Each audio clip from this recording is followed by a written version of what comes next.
Oh my God, you're gonna love it. Hey everyone, welcome to the AI Chicks, where we're providing you cool conversations on AI for all, with every episode covering a different topic on how AI is impacting your daily life. I'm your host, Aisha Corpuswin, always bringing the fun, entertaining, insightful knowledge on tech. And I got my co-host here. Hi guys, I'm Lana Howd, and I'm bringing the curls, the charisma, and that entrepreneurial energy. And today we are getting into AI and video indexing. As always, we get AI's take on the topic. Yes, so today we got the take from ChatGPT, and we asked Chat to do something a little different. Normally we just ask it for its take, but today we asked it to give us an entertaining one. All right, let's get into it. According to ChatGPT, AI is like the superhero of video indexing. It swoops in to automate the analyzing, tagging, and categorizing of video content. With powers like computer vision, machine learning, and natural language processing, AI can spot objects, scenes, and even emotions in videos. This makes finding what you need in huge video libraries a breeze. From movies to surveillance footage, AI video indexing is everywhere. Sure, there are some villains to tackle, like massive data loads and privacy concerns, but the tech is evolving fast. The future of AI video indexing is shaping up to be an exciting blockbuster. Okay, that actually was more of like a super action, superhero movie take.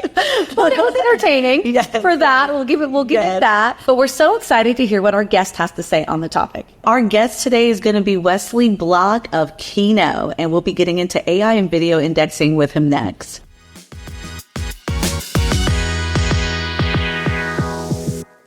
What's 2FA security on Kraken? Let's say I'm captaining my soccer team, and we're up by a goal against, I don't know, Soda Springs FC. Do we relax? No way. Time to create an extra line of defense and protect that lead. That's like 2FA on Kraken, a surefire way to keep what you already have, safe and sound. Go to Kraken.com and see what crypto can be. Not investment advice. Crypto trading involves risk of loss. Cryptocurrency services are provided to U.S. and U.S. territory customers by Payward Interactive Inc., PWI DBA Kraken. View PWI's disclosures at kraken.com/legal/disclosures. Hi, Wesley. It's so nice to meet you. So let's just start by having you introduce yourself and tell us a little bit about your background. Yeah, it's so great to be here. I'm Wes. I'm an engineer, amateur filmmaker, and most recently the co-founder of Kino.ai. We make software that automatically organizes video. As everyone knows, my background's entertainment, so Wesley and I have had a lot of chats about video indexing. And, as we heard of what AI's take was, I really wanted to actually highlight to our listeners, Wes, about some of our other conversations we've had about video indexing, because the unique thing that really stood out to me is the fact of how much video indexing and what your type of company and software does can really impact businesses and sectors outside of just film and TV. As we all know, movies, TV shows, especially reality shows, are going through hundreds and thousands of hours of footage. But what I really love about our past conversations have been about getting into those other industries like sports that have thousands of hours. Casinos, even through surveillance, are dealing with thousands of hours of video. That's just one of the things that I really wanted to just point out to our listeners, is that when we're getting into this topic with Wesley and AI about video indexing, we're not just thinking of film and TV. There's so many other industries that this is impacting. And I love that AI kind of got into it a little bit, even though it themed it out as this superhero movie action tone that it gave it. But we definitely want to touch on things outside of film and TV with this conversation. No, absolutely. I mean, you and I talked about this before, where video is hands down the most important vehicle of information right now. It's not just like movies and TV, even though that's the... This episode is brought to you by Shopify. Forget the frustration of picking commerce platforms when you switch your business to Shopify, the global commerce platform that supercharges your selling wherever you sell. With Shopify, you'll harness the same intuitive features, trusted apps, and powerful analytics used by the world's leading brands. Sign up today for your $1 per month trial period at shopify.com/tech, all lowercase. That's shopify.com/tech. Industry where we're starting right now, but it's everything. I mean, right now on this call, it's the way that we interact with friends and family. It's the way that we learn things now. Whenever I want to learn how to fix a sink, or when I want to learn like Kids doing homework, they go to YouTube at a Khan Academy and they watch a video of someone explaining it to them. And we've got Zoom meetings, we use it for work. It is everything. Kind of the two futures are either us drowning as a society under this indecipherable mountain of video data, no one can find anything and it's just all like digital trash, or we can wrangle it, kind of get ahead of that now and make all of this information that we're creating and sharing useful to everyone. I love that kind of way that you're like really explaining it and simplifying the concept. I mean, for me, I'm not in entertainment. And so I was joking with Aisha, we're going to be all over this episode because I do small business M&A. So I don't really deal with lots of video, even though we take video for obviously this podcast and for other marketing purposes. It was just a kind of an interesting topic because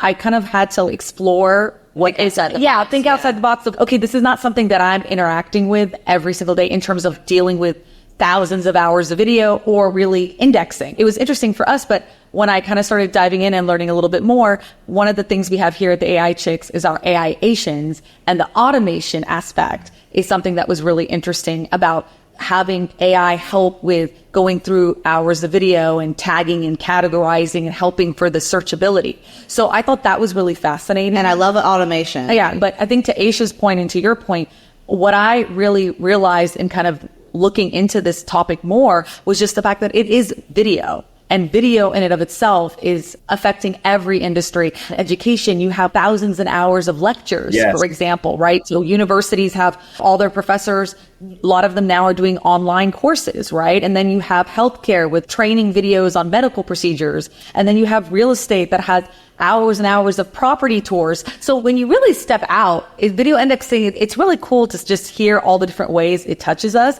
But what I wanted to really talk to you about is I was thinking about my phone and how on my phone we can categorize our photos by faces. And I thought, would there get to be a point where we, just the regular consumer, not a big company, just Lana and Lana's videos with Aisha for the AI Chicks and Lana's videos with her friends and her family, and now she's tagging, I'm talking to myself like I'm a third person, and you know, I would be tagging funny video with sister at lake or something like that. And then when I'm looking up lake, all the funny videos from the lake would come up. I feel like maybe you need to patent this and stop talking. Okay. This sounds like a amazing feature that Apple and all of these hardware and phone devices are going to want to have. But I'm curious, Wes, this is your world day in and day out. So you're like, I already thought about this. Thought about it. We have it. We built it. Yeah. No, I mean, I'm sure that they are, the Apples and the Googles of the world are working on bringing that down to the user, but that's where we started. And I'm sure we'll talk more about this in our conversation, but one of the design philosophies of our approach to this problem is being local first. And we want all of these AI capabilities that we traditionally think of as being only accessible to large enterprises to come down to the needs of the individual, be it a professional filmmaker or just a parent who has a bunch of videos of their kids playing soccer. And so with Kino, we do have facial recognition available to recognize arbitrary faces. So out of the box, it'll recognize, because it's trained on the internet, celebrities and stuff like that. It'll just know the president is in the video. It'll be like, this is the president. But if it's just like us, regular folks, it'll say, I keep seeing this face. Do you want to give this face a name? And you'd be like, yes, this is Lana. And then throughout all of your videos, anytime you search Lana, then it'll pull up all the moments that you appear. And you won't even have to tag, just to go back to your example before of someone playing at a lake, I think you said. You don't even have to describe it that way, because part of what we're focusing on is, can Kino understand beyond this tagging and manual entry, which takes more time? Can it just watch and understand conceptually what's going on? So if a child is playing at the lake, without me doing anything, can we just process that through our AI model and have this understanding, this is a child playing at the lake, and what other ideas is that related to? Ideas like joy, play, all the associations, the word associations, vacation, like the linkages between all the different concepts that might apply, something that we call a semantic understanding. That's really where we're focusing. So we're trying to go even beyond what you were saying just then and bring all of that capability down to the individual person. What you're saying is that the program would then basically read the image, so to speak, or read the video, and then just associate, let's say, vacation, trip, water, lake, all of those words with that. So if you were doing a search, it will just naturally kind of code that to that image. That's right. I think one thing to emphasize is kind of the old way of video indexing relied heavily on tags. And you would have this computer vision model that was basically trained to recognize thousands of specific objects, or specific concepts. And so basically when it would watch your footage, it would go looking for those things that it's been taught to recognize. It's just looking for painting, woman, lake, tree. And it's just kind of giving these tags. And that can get clunky. What we're doing is trying to say, what is the substance of the activity in the footage? And so not just getting to a bunch of keywords, but like the way that we understand what is occurring, and then can retrieve that later. You know, I want to find like I'm feeling nostalgic and I want to retrieve happy family moments, like some of these vacations. And so the way that I would describe that is I would just say, like, give me nostalgic family vacation clips from my family media library, instead of trying to search literally for like the lake or with a keyword or a tag. Yeah. And I think that's the difference of, Wesley, how you were saying the old video indexing tech and now the capabilities we have and the advancement by using AI.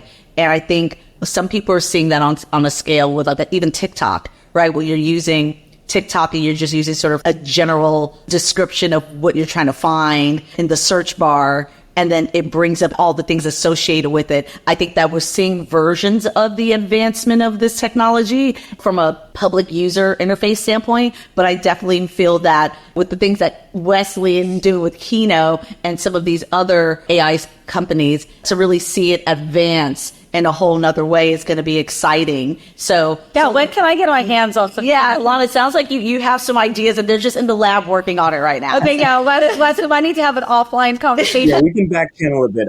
I know a guy inside. I think we can get you something. Yeah. Okay. The thing is, Wesley, just so you know, Lana's always doing this. I feel like almost in every episode, because she's a business broker, she's always giving people additional insight on, like, this is what other features your business should have. This is whatever like other services you should be providing. So this may keep happening the whole entire conversation. Yeah, pretty much. I love it. So one of the things I wanted to make sure that we touched on is letting the listeners know a little bit more about your company and who you guys service. Yes. Absolutely. So maybe I'll start with the story a little bit of how we even started working on Kino. I think this journey began about 6 years ago when me and my co-founder first met. We were classmates at MIT, been friends a long time, and so we did the whole like studying engineering and technology together, but we sort of bonded over this creative side that we also had and this love of film and storytelling. And so when the pandemic broke out and gave us both a bunch of extra time, that's when he and I started working on making this archival footage documentary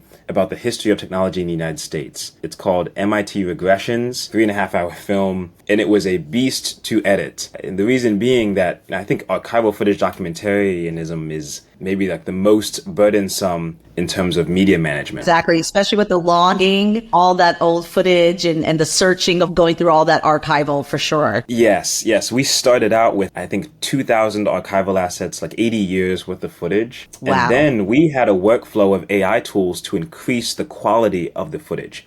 And this is kind of before the wave really exploded of easy access to AI tools. This is back in 2021. We had colorizers to, make black and white and color. We had up-resers to increase pixelated stuff to, 1080p or better, hopefully. Interpolators if we needed to kind of smooth out the footage and increase the frame rate a little bit. And all of that just to take this kind of old content and make it the quality that modern viewers have come to expect. Can I just interject and say here, who knew that these two MIT students back in the day were like an archival producer's dream? Seriously. And for the listeners, just so you guys know, literally in our industry, there are specific producing gigs and producing jobs that are just purely focusing on archival. So when you're seeing the documentary, there's literally a producer's job. They're called the archival producer, and all they focus on is just archival footage. And even post producers that are dealing with the editing focus on this. So the fact that, Wesley, you guys were back then finding ways to up-res footage, search through the footage, and do all that with AI. I mean, talk about pioneering back in the day. You guys were literally a filmmaker's dream back then. I mean, we had to be scrappy because it was just the two of us. I mean, we had made some stuff before, but it was certainly the biggest undertaking either one of us had ever taken at that time. I just remember each time that you change the files, so like each time you up-res or you interpolate or you color or you do something,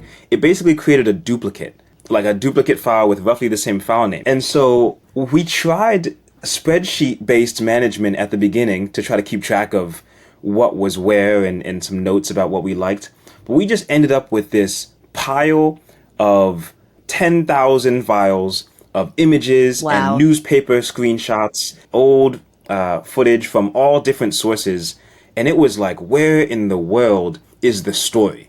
And that was the challenge, that by the end of the whole thing, we were like, okay, we love storytelling, but a part of that process sucked. And it was trying to find the gems that we wanted to use inside this mountain of data. We experienced personally the need to organize footage in the filmmaking process. And then we started building Kino for ourselves and other professional storytellers.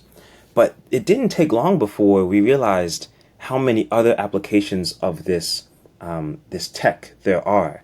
There was a guy named Ben who sent us an email, and he was like, hey, I have all this home video from generations of my family. We just have this tradition of recording ourselves in the house. And I want to be able to look back and see every single time that my kids or that any of the kids in the family opened presents on Christmas morning. This episode is brought to you by National Geographic, presenting its new documentary film, Endurance. Follow the greatest survival story ever told, unpacking the legendary feat of polar explorer Sir Ernest Shackleton, who kept his crew alive for over a year, despite losing their ship in frigid pack ice. Over a century later, a team of modern-day explorers set out to find the sunken ship. Endurance, now streaming on Hulu and Disney+. Can I use Kino to do that?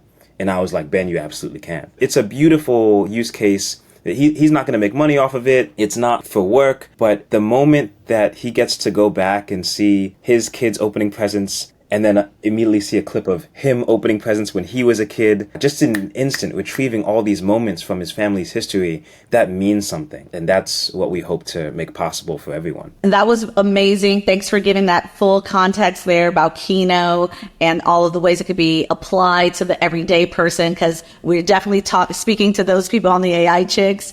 And before we get to some of our other great questions for you, we have to induct you into the AI squad. Oh, yes. And so, oh my God, just to the episode. I know you've listened to episodes. You know how we go down. We got to give you a nickname, Wes. Okay. And I feel like you kind of already have a nickname because, obviously your name is Wesley and we call you Wes and you go by Wes. But we have some other real AI squad names for you. Yeah. So Wes, your name is Wes Block. You're in video. I mean, come on. Blockbuster. I just couldn't help myself. That was the first thing I thought of. Blockbuster movie, Blockbuster. You deal with video. So, and your last name's Block. It was too, maybe a little on the nose, but it was good, right? You have to admit that's it's good. Kind of spot on. It's kind of perfect. We even asked AI for nicknames for you. Yes. And one of the first ones it said was Blockbuster. Yes. So me and AI were on the same page. I actually was about to call you what Aisha wanted to call you. Yes. Okay, so we got one more for you. This one is Asian generated. Yes. This did not come up when we asked AI. But I was thinking, because, for a tech guy, for an AI guy, you're pretty social, you're pretty fun. We've been at multiple AI events together. So I was just like, all right, what about Block Party? Oh. Ooh, I'm not gonna lie. I tried a few years ago to throw myself a birthday party and called it the Block Party. It was a little bit too grandiose. I think it a little bit too much, making it all about me in that one. Luckily with nicknames, it can be all about you. Yeah. But I don't know if you also want to hear a couple of others of what AI gave. So the thing about it is we love AI, but big buts. When it comes to nicknames, AI doesn't always give us what we would say are trendy or fun, or they're kind of a little bit more literal loosey. So some of your nicknames via Chat GPT was Wes the Wiz. Okay. Yeah, not that great. Okay. Indexing Block. Yeah, it's a little too. Which any other ones, Aisha, that stand out to you? Wesley the Wise.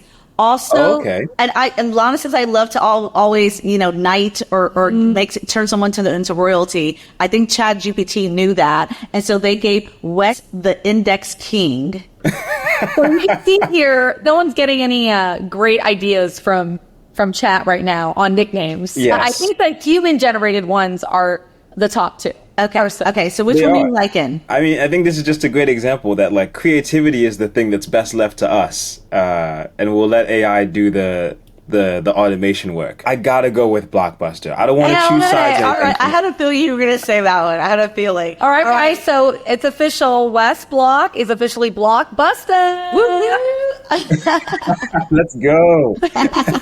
It's always fun to get to meet new people that are doing so many cool things in AI. So definitely interested to learn more about your company. Here at the AI Chicks, we have hours and hours of video content. Any strategies that you would recommend that we think about or implement, whether it be organizing our video or anything you have from the video expert that you are, Blockbuster? Yeah, and I think also to just add to that is in talking about video indexing, we're always, majority of the time, you're thinking about these big volumes and volumes of footage and video. For those people that are still like in the growing phases, whatever they may be doing, it could just be an upcoming YouTuber or a family with some home videos, but they don't necessarily have hundreds and thousands of hours. They're in a smaller capacity of volume. What would you recommend for that? Some really basic things is I would transcribe everything if the spoken audio is important. If a conversation happens or if it's an interview, like you all do a lot, get a transcript. Because, the big difference is that a transcript you can skim through very easily, but videos are harder to scrub. It's more taxing.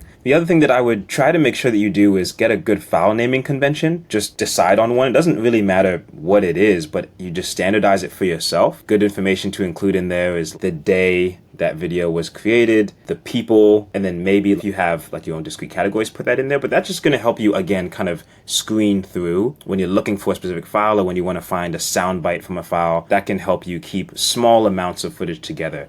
And then, of course, all that stuff that you can do automatically in Kino. It's easy for the individual to get, and just 40 hours of footage will be fully indexed in under an hour. Okay, so we just need to get Kino. That's what you're telling me.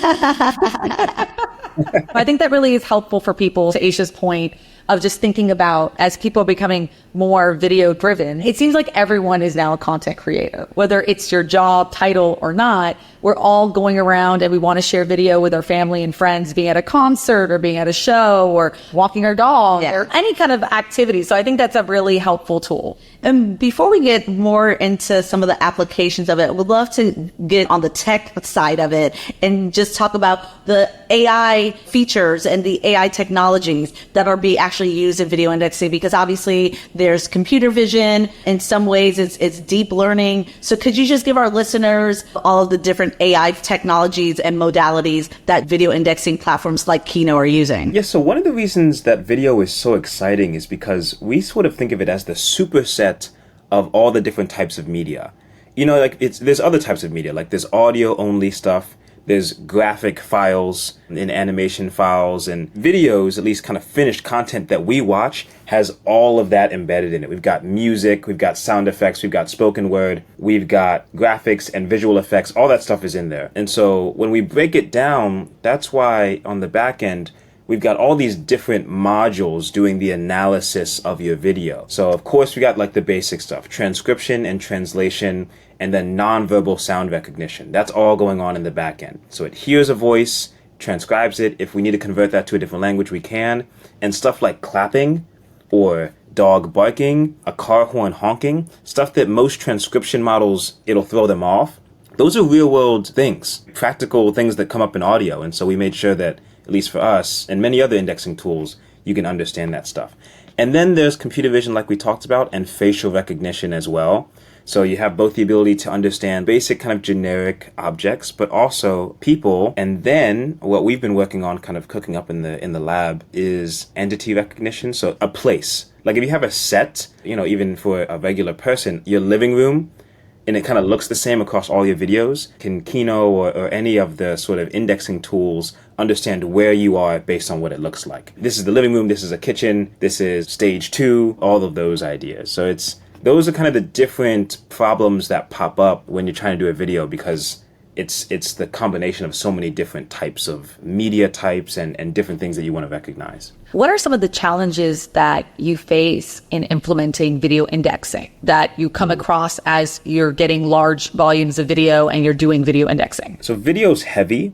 and no one wants to upload it. Unless you already have a cloud-based workflow, you don't want to move your footage to the cloud. And I mean, for context, especially for some of those listening who are not really familiar with the entertainment industry, some people are still shipping hard drives to each other. Like they'll shoot in one place and then they'll put these physical drives of footage in a box and mail it somewhere else for the editing team to make the show. I feel like if I record 20 minutes and try to send someone a 20-minute video, it takes like an hour to upload, or at least it feels like it's taking an hour just to send this 20-minute clip. So I can only imagine if it's hours and hours and hours. Oh, don't get me wrong. I agree completely. Shipping drives is often the faster and more cost-effective thing to do for many workflows. And what that means is, remember, I talked about that idea of being local first before. So from a technical perspective, we come to the footage. So agnostic of how you stored all those files or like where they are, if they're on disparate drives, if they're on one central server, you install Kino, the software, anywhere in your local network, and it will find your footage and do all the processing on your machine. That way, you don't incur any of the cost financially or time-wise by uploading all of your footage to the cloud. And of course, to your original question about what the barrier is, a lot of times it isn't even cost, it's security. For so many folks, it's your private data. For professionals in the big studios, Marvel wants no one seeing any of this footage except the 30 approved people who get to know who's in the movie. And then think about other sectors, like in healthcare. That's very sensitive data. So everyone's very privacy concerned, rightfully. And by keeping it local, your data never leaves your network.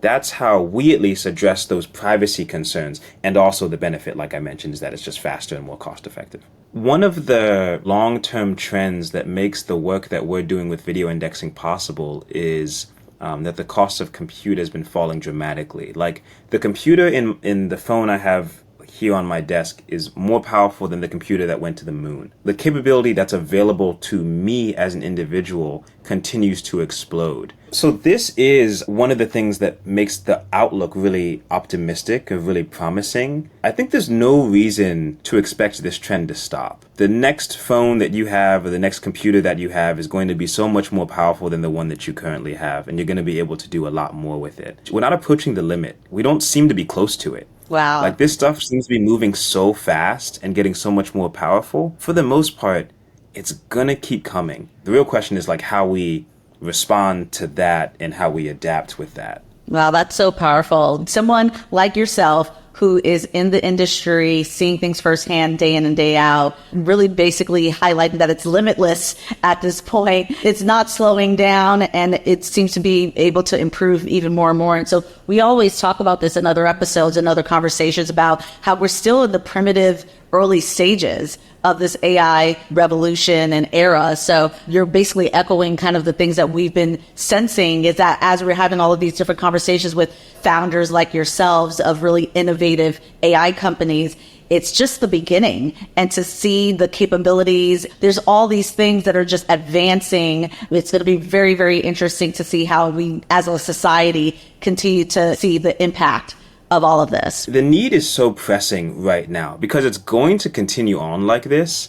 And that's why at least our thesis, like the problem that we saw, is that all that we've learned in the last 10, 20 years is that data is very monetizable. So just like capture it now or create it now, and then at some point you'll be able to make money off of that. That's why like iRobot, the company that makes those automated vacuum cleaners, it's like mapping out the house of every house that it's in. It's not just cleaning, it's like keeping a track of like... Like it's a blueprint. Yeah, like the floor plan of the house. Yeah, they have that. I don't know what they want to do with that in their business, but they just get the data now, figure out what to do with it later.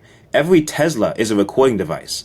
They've got like 6 cameras on the outside and at least 1 on the inside, and just capturing footage all the time. What are they going to do with it? I mean, train some stuff probably and other stuff, but they're going to make money off of it. That's the point. We're already in an explosion of content, an explosion of data, and that's not going to stop.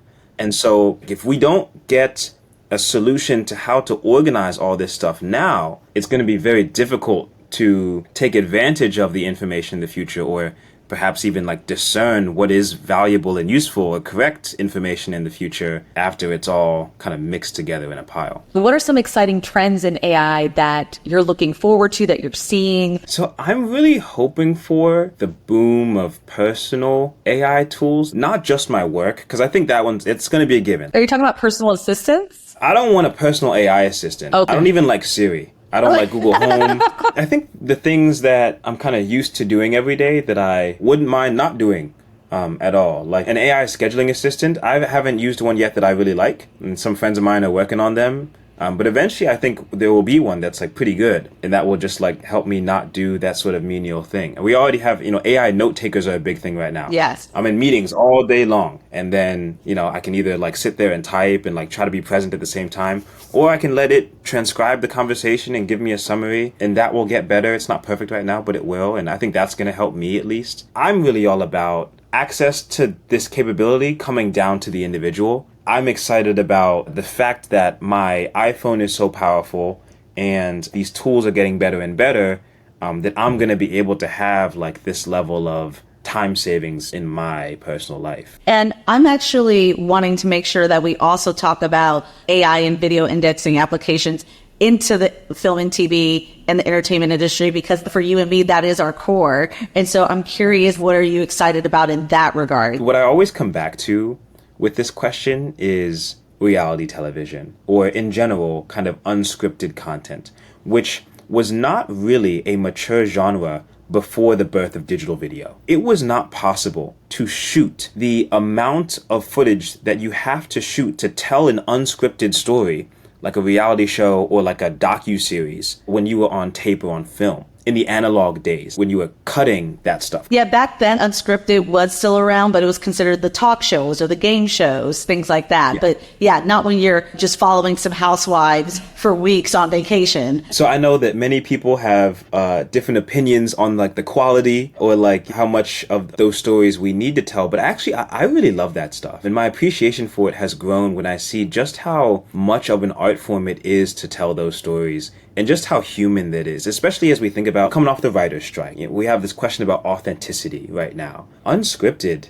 is fundamentally authentic. Like, I'm just telling the story of what happened. And so the same way that digital video editing and digital storage made it possible for this genre and this format to exist, so too am I excited about all the new formats and genres that we haven't seen before that are going to exist because of this enabling technology that is now coming to bear. Yeah, really embracing the fact that where we are today in our industry is because of the advancements of technology. It's interesting, concerning, and exciting at the same time to see where it's going to go from here within the film and TV space. I think there's a lot of amazing things, and it's going to be really cool to see how that continues to develop. All right, well, before we wrap it up here, we want to ask you one more thing. Overall, people tend to be intimidated by AI tools. And so we just wanted to get a sense from you, how user-friendly are you seeing the video indexing platforms, yours, but also others included? How user-friendly are you seeing them in the space right now? I think that the traditional approach has been, and this is why I think our perception of like what video indexing means has been associated with like having thousands or like, tens of thousands of hours and having like this big enterprise cloud, and then I'm like accessing some third party's API to like get their models applied to my media library. And that's kind of the way that it's been, because Google and Amazon have been, and this other company Veritone have probably been like the major players in cloud enterprise scale video indexing, and that's kind of what it is. You need developers, basically. If you're going to implement it, you need software developers to do so. And that's what I think, my team and sort of maybe our generation of tools are combating against now, where it's self-contained in an easy-to-use product, because that's how you get it to the end user. Like, there aren't a whole bunch of stakeholders. It's me and my footage, and maybe the story that I want to tell, and I just want some assistance doing that process on my own. Yeah. And so I think the newer tools mine included, are focused on that piece, which is like you need a simple interface for the creative or for the doctor who is trained to do surgery but is not trained to manage the video recordings that they have afterwards. Let them do their work and make this as simple as possible to actually save them time. Thank you so much, Wes. Oh, excuse me.